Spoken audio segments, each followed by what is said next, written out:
Hello, I'm Sally. We begin the program with breaking news.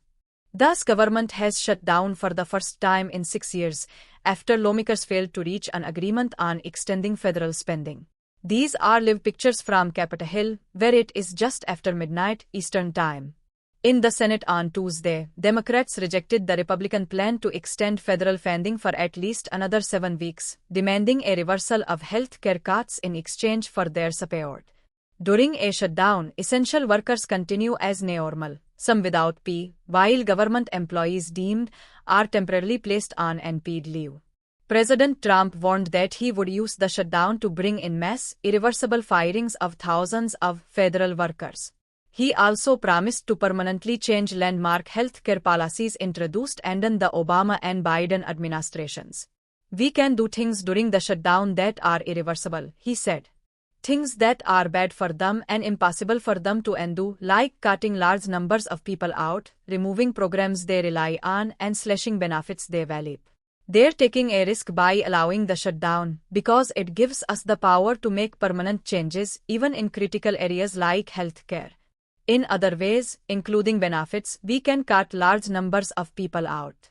We don't want to do that, but we will not tolerate fraud, waste, and abuse, the president added.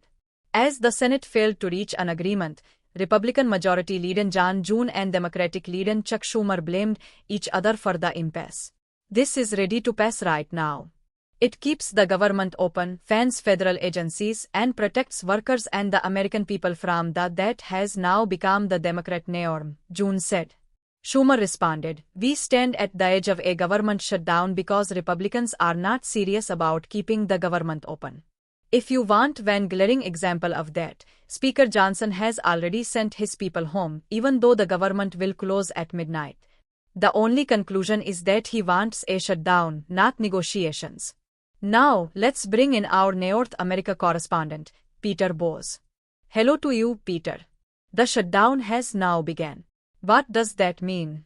Well, essentially this is a partial shutdown of government services. Not everything is affected.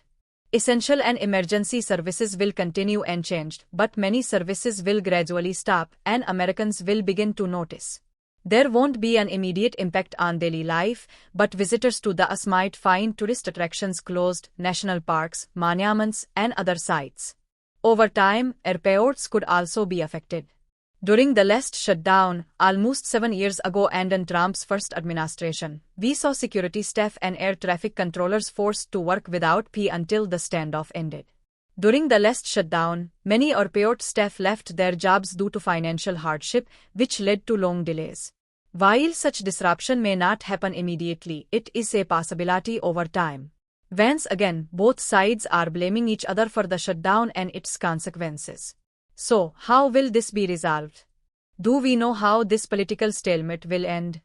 Well, Sally, there will have to be a compromise from one side. But at the moment, there is no sign of that happening. The blame game began several days ago as it became clear that a closure of services was almost inevitable. In fact, in the last few hours, the White House website even displayed a countdown clock. As midnight struck, the message changed to, "Democrats have shut down the government." So, very directly, the White House is blaming Democrats, while Democrats say it is the Republicans' fault. The core issue is health care. Democrats want provisions from which are set to expire at the end of the year to be extended as part of the spending bill. Republicans, however, insist on what they call a clean bill, free from external issues such as health care.